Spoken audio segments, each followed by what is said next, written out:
আজ চতুর্দিকে গুনাহের ছড়াছড়ি। গুনাহ থেকে বাঁচার চেষ্টা তো আমরা করি না। গুনাহ থেকে বাঁচার চেষ্টা করা এটা তো আমাদের ইমানি দায়িত্ব। এরপরও মানুষ হিসাবে গুনাহ হবে, কিন্তু এই গুনাহ লেগে থাকা যাবে না। গুনাহ থেকে তওবা করতে হবে। একটা আমল আছে, কেউ যদি রাত্রে শুয়ে ডান কাত হয়ে 3 বার এই দোয়াটা পাঠ করে, 3 বার, তা হাদিসের মধ্যে এসেছে কাআদাদিল আকতার, বৃষ্টির ফোঁটা পরিমাণ। পৃথিবীর সূচনা লগ্ন থেকে নিয়ে পর্যন্ত যত বৃষ্টি বর্ষণ হয়েছে, যত বৃষ্টির ফোঁটা পড়েছে, এখন থেকে নিয়ে কিয়ামত পর্যন্ত বৃষ্টির যত ফোঁটা পানি পড়বে, ওই পরিমাণ গুনাহ যদি থাকে তার ওই পরিমাণ গুনাহ মাফ হয়ে যাবে। শুধু তাই না, বলা হয়েছে কাওরাকিল আশজার, যদি গাছের পাতা পরিমাণও গুনাহ হয়, পৃথিবীতে যত গাছ ছিল, আছে, সামনে থাকবে যত পাতা, এই পরিমাণ গুনাহ যদি হয় তার গুনাহ মাফ হয়ে যাবে। শুধু তাই না, যদি বালুকণা পরিমাণও গুনাহ হয়, ওই গুনাহও মাফ হয়ে যাবে। কি আমল একেবারে সহজ, জানা আছে, আমল হয়তো করি কিন্তু জানি না যেটা নিয়ম। 3 বার আস্তাগফিরুল্লাহাল্লাযী লা ইলাহা ইল্লা হুয়াল হাইয়ুল কাইয়্যুম ওয়া আতুবু ইলাইহি লা হাওলা ওয়ালা কুওয়াতা ইল্লা বিল্লাহ। আস্তাগফিরুল্লাহাল্লাযী লা ইলাহা ইল্লা হুয়াল হাইয়ুল কাইয়্যুম ওয়া আতুবু ইলাইহি। আস্তাগফিরুল্লাহাল্লাযী লা ইলাহা ইল্লা হুয়াল হাইয়ুল কাইয়্যুম ওয়া আতুবু ইলাইহি। এই দোয়াটা তো আমরা কম বেশি অনেকেই পারি, কিন্তু ওই সময় তো আমরা কেউ পড়ি না। তো কেউ যদি পড়ে, সব গুনাহ মাফ হয়েছে। বৃষ্টির ফোঁটা পরিমাণও যদি গুনাহ হয়, গাছের পাতা পরিমাণ যদি গুনাহ হয়, বালুরাশির পরিমাণ যদি বালুকণা পরিমাণও যদি গুনাহ হয়, তাও মাফ হয়ে যায়। আসসালামু আলাইকুম ওয়া রাহমাতুল্লাহ। আলহামদুলিল্লাহ আলহামদুলিল্লাহি নাহমাদুহু ওয়া নাস্তাঈনুহু ওয়া নাস্তাগফিরুহু ওয়া নু'মিনু বিহি ওয়া নাতাওয়াক্কালু আলাইহি ওয়া নাউযু বিল্লাহি মিন শুরুরি আনফুসিনা ওয়া মিন সাইয়্যাতি আ'মালিনা। মান ইয়াহদিহিল্লাহু ফালা মুদিল্লা লাহু ওয়া মান ইউদ্লিলহু ফালা হাদিয়া লাহু। ونشهد أن لا إله إلا الله وحده لا شريك له ونشهد أن سيدنا وسندنا وحبيبنا وطبيب قلوبنا ومولانا محمدا الذي أرسله الله تعالى بالحق بشيرا ونذيرا وداعيا إلى الله بإذنه وسراجا وقمرا منيرا. أما بعد فأعوذ بالله من الشيطان الرجيم. بسم الله الرحمن الرحيم. إنا خلقناهم من طين لازب. وقال رسول الله صلى الله عليه وسلم من تواضع لله رفعه الله أو كما قال عليه الصلاة والسلام. صدق الله العظيم وصدق رسوله النبي الكريم ونحن على ذلك من الشاهدين والشاكرين والحمد لله رب العالمين.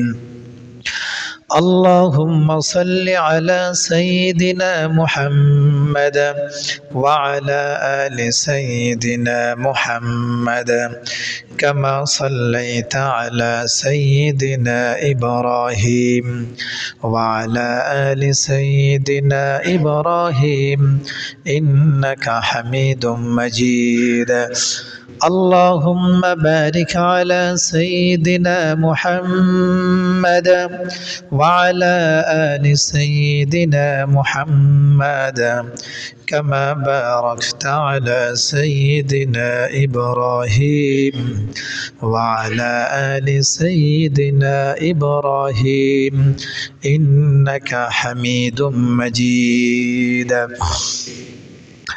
معزز محترم মুসল্লিয়ান কিরাম, আল্লাহ রব্বুল আলমিনের দরবারে লাখো কোটি শুকরিয়া যে তিনি দয়া করে, মায়া করে, মোহাব্বত করে, ভালোবেসে সালাতুল জুমা আদায় করার জন্য তার ঘর মসজিদে আসার তৌফিক দান করেছেন।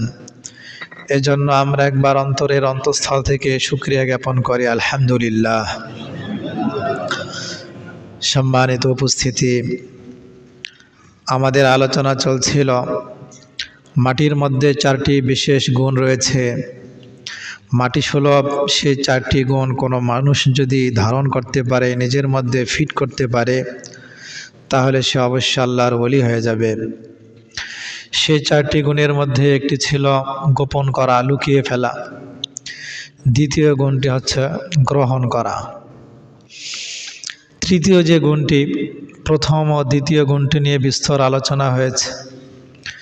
তৃতীয় গুণটি হচ্ছে বৃদ্ধি দান করা। মাটির মধ্যে যে জিনিসে আসবে, মাটি এটাকে বৃদ্ধি দান করে। আমরা ছোট্ট চারা লাগাই, তো সময়ের পালা বদলে সেই চারা অনেক বড় হয়ে যায়। আমরা বীজ রোপণ করি, সেই বীজ থেকে অঙ্কুর বের হয়, তা গাছে পরিণত হয়। শুধু তাই না, বাড়াতে বাড়াতে এমন একটা পর্যায়ে নিয়ে যায় যে এক সময় সেই গাছে ফল ধরে, ফুল ধরে। তা মাটির একটা গুণ হচ্ছে তার মধ্যে আসা প্রতিটি বিষয়কে সে বৃদ্ধি দান করে। ঠিক তেমনিভাবে মুমিনের মধ্যে এই গুণটা থাকা দরকার। সে যখন কোনো ভালো কথা শুনবে, কোরআনের কথা শুনবে, হাদিসের কথা শুনবে, বড়দের যখন কোনো উপদেশ শুনবে, সেই উপদেশের বৃদ্ধি ঘটাবে। সেই উপদেশের বৃদ্ধিটা, ভালো কাজের বৃদ্ধি সে কিভাবে করবে, এটা দুইভাবে করা যেতে পারে। এক, ভালো আমলের কথা শুনেছে, তো সে নিজে আমল শুরু করে দিয়েছে। তা আমল শুরু করলে এটাও বৃদ্ধি, এবং এর মাধ্যমে নিজেকে শুধরাবে, নিজের জীবনকে সে শুধরাবে এবং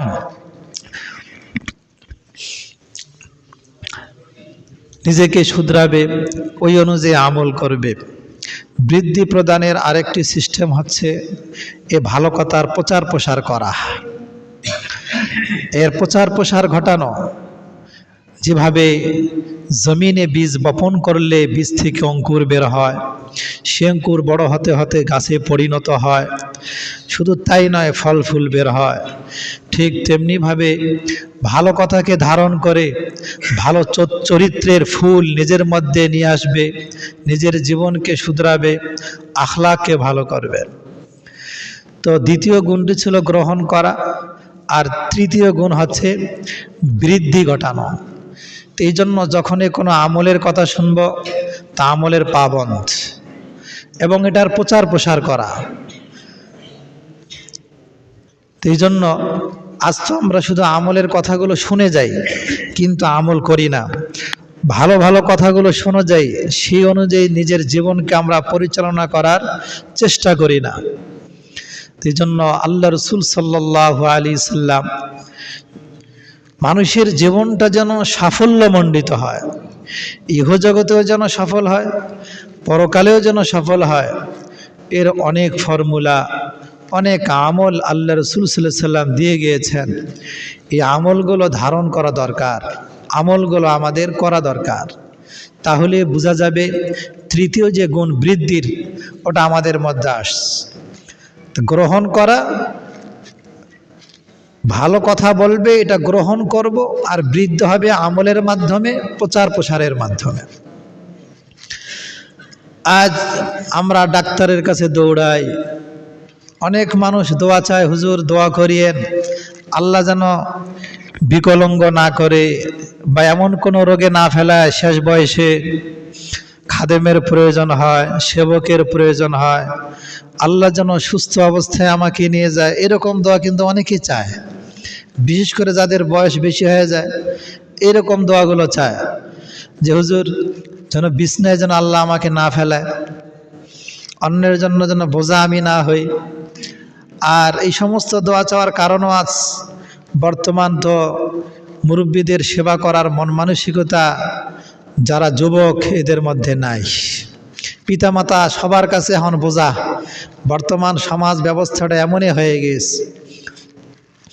তো আল্লাহ রাসূল সাল্লাল্লাহু আলাইহি সাল্লাম দোয়া শিক্ষা দিয়েছেন, তুমি যদি চাও তোমার কোনো খাদেমের প্রয়োজন হবে না, এমন কোনো রোগে আক্রান্ত হবে না যে রোগে আক্রান্ত হওয়ার ফলে তোমাকে সারা জীবন বিছানায় পড়ে থাকতে হয় মৃত্যু পর্যন্ত, তো এই আমলটা করো, তাহলে দেখবি এরকম কোনো রোগে আল্লাহ ফেলাবে না।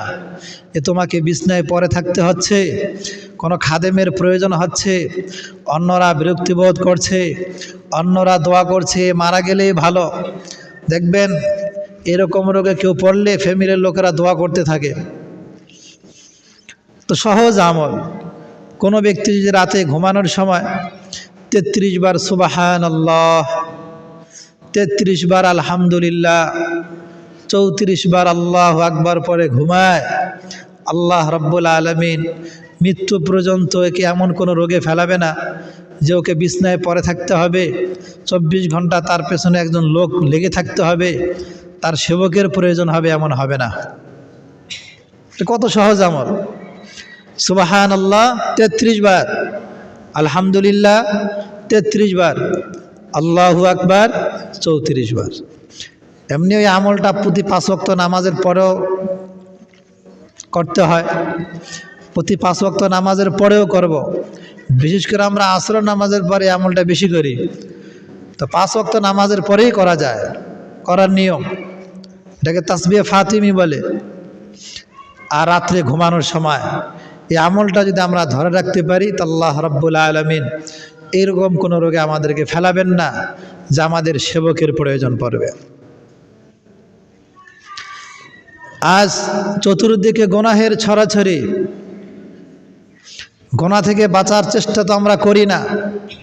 গুনাহ থেকে বাঁচার চেষ্টা করা এটা তো আমাদের ইমানি দায়িত্ব। এরপরও মানুষ হিসাবে গুনাহ হবে, কিন্তু এই গুনাহ লেগে থাকা যাবে না, গুনাহ থেকে তওবা করতে হবে। একটা আমল আছে, কেউ যদি রাত্রে শুয়ে ডান কাত হয়ে 3 বার এই দোয়াটা পাঠ করে, 3 বার, তো হাদিসের মধ্যে এসেছে কাআদাদিল আক্তার, বৃষ্টির ফোঁটা পরিমাণ, পৃথিবীর সূচনা লগ্ন থেকে নিয়ে পর্যন্ত যত বৃষ্টি বর্ষণ হয়েছে, যত বৃষ্টির ফোঁটা পড়েছে, এখন থেকে নিয়ে কিয়ামত পর্যন্ত বৃষ্টির যত ফোঁটা পানি পড়বে ওই পরিমাণ গুনাহ যদি থাকে তার ওই পরিমাণ গুনাহ মাফ হয়ে যাবে। শুধু তাই না, বলা হয়েছে কাওরাকিল আশজার, যদি গাছের পাতা পরিমাণও গুনাহ হয়, পৃথিবীতে যত গাছ ছিল, আছে, সামনে থাকবে যত পাতা, এই পরিমাণ গুনাহ যদি হয় তার গুনাহ মাফ হয়ে যাবে। শুধু তাই না, যদি বালুকণা পরিমাণও গুনাহ হয় ওই গুনাহও মাফ হয়ে যাবে। কি আমল, একেবারে সহজ, জানা আছে, আমল হয়তো করি কিন্তু জানি না যেটা নিয়ম। 3 বার মাথায় হাত দিয়ে দোয়াটা পড়বে, মাথায় হাত দিয়ে না, বিছানায় শুয়ে যেভাবে সুন্নত তরিকা আছে শোয়ার, এইভাবে শুয়ে 3 বার পড়বে, আস্তাগফিরুল্লাহাল আলিয়্যিল আযীম, আস্তাগফিরুল্লাহাল্লাযী লা ইলাহা ইল্লা হুয়াল হাইয়ুল কাইয়্যুম ওয়া আতুবু ইলাইহি লা হাওলা ওয়ালা কুওয়াতা ইল্লা বিল্লাহ, আস্তাগফিরুল্লাহাল্লাযী লা ইলাহা ইল্লা হুয়াল হাইয়ুল কাইয়্যুম ওয়া আতুবু ইলাইহি, আস্তাগফিরুল্লাহাল্লাযী লা ইলাহা ইল্লা হুয়াল হাইয়ুল কাইয়্যুম ওয়া আতুবু ইলাইহি। এই দোয়াটা তো আমরা কম বেশি অনেকেই পারি, কিন্তু ওই সময় তো আমরা কেউ পড়ি না। তো কেউ যদি পড়ে সব গোনা মাফ হয়েছে। বৃষ্টির ফোঁটা পরিমাণও যদি গোনা হয়, গাছের পাতা পরিমাণ যদি গোনা হয়, বালুরাশির পরিমাণ যদি বালুকণা পরিমাণও যদি গোনা হয়, তাও মাফ হয়ে যাবে। তো এটা তো আমাদের খুব জরুরি। তার কারণ এই যে রাত্রে ঘুমালাম, এর মধ্যে তো মৃত্যু এসে যেতে পারে। তো গোনা মাফ করে ঘুমিয়ে গেলাম, এরপরে মারা গেলে এটা তো ভাগ্য যে আমি সমস্ত গোনা থেকে মাফ চেয়ে আমি ঘুমিয়েছি। তা আমলের মাস রজব মাস, সামনে শাবান মাস, রমজান মাস আসতেছে। এখন থেকে এগুলো শিখে আমল শুরু করে দেওয়া দরকার আমাদের। অনুরূপভাবে আরও আমল আছে। কোনো ব্যক্তি যদি সূর্য ওঠার আগে 100 বার পরে সুবহানাল্লাহি ওয়া বিহামদিহি, এতটুকু সুবহানাল্লাহি ওয়া বিহামদিহি, সমুদ্রের ফেনা পরিমাণও যদি ওর গোনা থেকে এই গোনা আল্লাহ মাফ করে দেবে। কত সহজ গোনা মাফের কত আমল, 100 বার। আর যদি একটু বাড়িয়ে কেউ 7 বার পরে, 7 বার সুবহানাল্লাহি ওয়া বিহামদিহি সুবহানাল্লাহিল আযীম, 7 বার পড়লে বানাল্লাহু লাহু বাইতান ফিল জান্নাহ, আল্লাহ জান্নাতে তার জন্য একটা ঘর নির্মাণ করবে। তো এগুলো তো আমরা দোয়া পারি। সুবহানাল্লাহি ওয়া বিহামদিহি সুবহানাল্লাহিল আযীম। অনুরূপভাবে আজ ঋণের বোঝা মানুষের মাথায় খুব চেপেছে, পেরেশান, ঋণ পরিশোধ করতে পারছে না, খালি ঋণগ্রস্ত হয়ে যায়, পরিশোধ করতে পারে না। আমল আছে, কে যদি দোয়াটা পড়ে, যদি পাহাড় জমিন থেকে পাহাড় বা জমিন থেকে যদি আসমান পর্যন্ত তার ঋণ ভরে যায়, তাও পরিশোধের ব্যবস্থা হয়ে যাবে। দোয়াটা বড়, কত অসাধ্য বিষয়কে আমরা সাধন করে ফেলি, কত কঠিন কঠিন বিষয়। একটু দোয়া বড় হইলে এটার আমল আর কেউ করবে না, শিখারও চেষ্টা আমরা করি না। اللهم رب السماوات ورب الأرض ورب العرش العظيم ربنا ورب كل شيء خالق الحب والنوى ومنزل التوراة والإنجيل والفرقان أعوذ بك من شر كل ذي شر أنت آخذ بناصيته أنت الأول فليس قبلك شيء وأنت الآخر فليس بعدك شيء وأنت الظاهر فليس فوقك شيء وأنت الباطن فليس دونك شيء وأنت الباطن فليس دونك شيء اقض عني الديون وأغنني من الفقر। এই দোয়াটা যদি কেউ শিখে আর আমল করে, ওর যত ঋণ থাক সমস্ত ঋণ ওর পরিশোধ হয়ে যাবে। দোয়াটা একটু বড়, কত কঠিন কঠিন বিষয় আমরা শিখি দুনিয়ার জন্য, কত কঠিন কঠিন কাজ আমরা করি দুনিয়ার জন্য, কিন্তু ওই তুলনায় এটা তো কিছুই না, কিছুই না। তো এই দোয়াটা আমরা শিখে নিতে পারি। আল্লাহ রসুল শিক্ষা দিয়েছেন, এইভাবে আল্লাহকে বলো, ঋণ পরিশোধ হয়ে যাবে। দোয়া কি? আল্লাহুম্মা রাব্বাস সামাওয়াতি ওয়াল আরদি ওয়া রাব্বাল আরশিল আযীম। হে আল্লাহ, আপনি 7 আসমানের রব, আপনি 7 জমিনের রব, আপনি আরশে আজিমের রব। রব্বানা ওয়া রাব্বা কুল্লি শাই, আপনি আমাদের রব, এবং তামাম কায়নাতের সব কিছুর আপনি রব।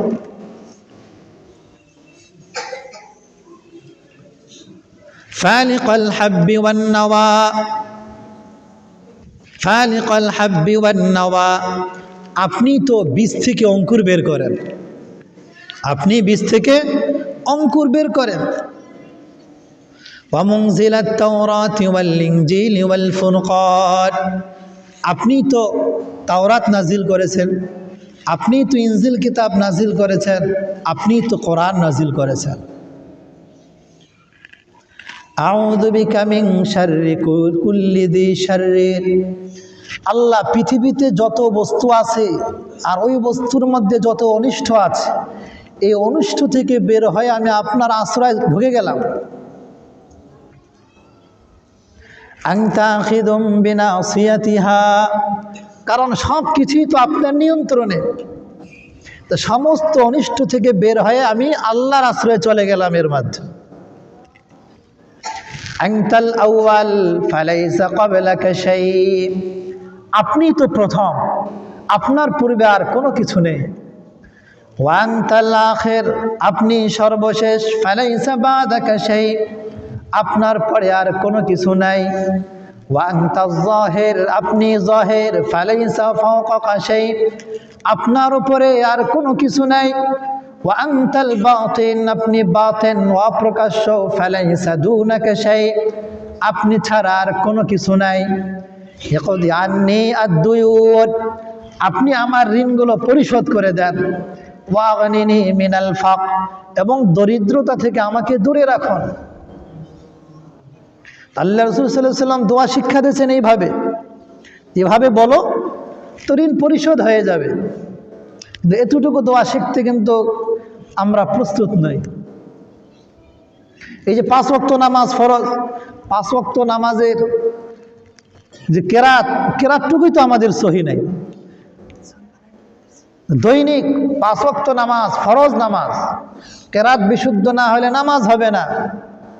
এর মধ্যে যে দোয়াগুলো আছে এগুলোর বিশুদ্ধতার কোনো বিকল্প নাই, এগুলো তো আমরা করি না। এই জন্য আমলের মাস চলছে, রজব মাস, শাবান মাস, সামনে রমজান মাস আসছে। এখন থেকে আমরা প্রস্তুতি নিয়ে নেই যে আমরা 5 ওয়াক্ত নামাজ পড়ব, নামাজের মাসালাগুলো শিখব, পাশাপাশি যে আমলের কথাগুলো বলা হচ্ছে, দোয়ার কথাগুলো বলা হচ্ছে, এগুলো শিখব। না পারলে লিখে নেব, ইমাম সাহেবের শরণাপন্ন হব। তো এইভাবেই তো ধীরে ধীরে শিখতে হবে।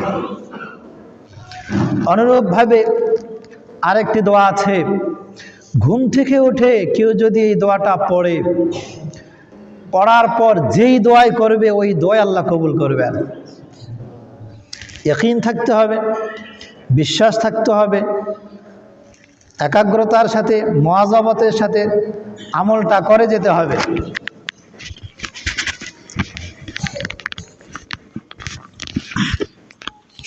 নিয়মতান্ত্রিকভাবে এই দোয়াটা করে যেতে হবে। দোয়া কি? লা ইলাহা ইল্লাল্লাহু ওয়াহদাহু লা শারীকা লাহু লাহুল মুলকু ওয়া লাহুল হামদ ওয়া হুয়া আলা কুল্লি শাইইন কাদির। সুবহানাল্লাহ ওয়াল হামদুলিল্লাহ ওয়া লা ইলাহা ইল্লাল্লাহু ওয়াল্লাহু আকবার ওয়া লা হাওলা ওয়া লা কুওয়াতা ইল্লা বিল্লাহ। এই দোয়াটা পড়ে যা প্রার্থনা করবেন আল্লাহ রাব্বুল আলামিন তাই কবুল করবেন। এই দোয়াগুলো অনেকেরই জানা আছে। লা ইলাহা ইল্লাল্লাহু ওয়াহদাহু লা শারীকা লাহু লাহুল মুলকু ওয়া লাহুল হামদ ওয়া হুয়া আলা কুল্লি শাইইন কাদির।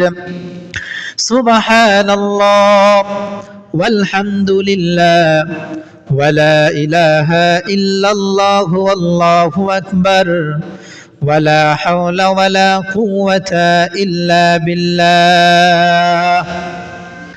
তো কত মানুষের কত কিছু দরকার, কত প্রয়োজন।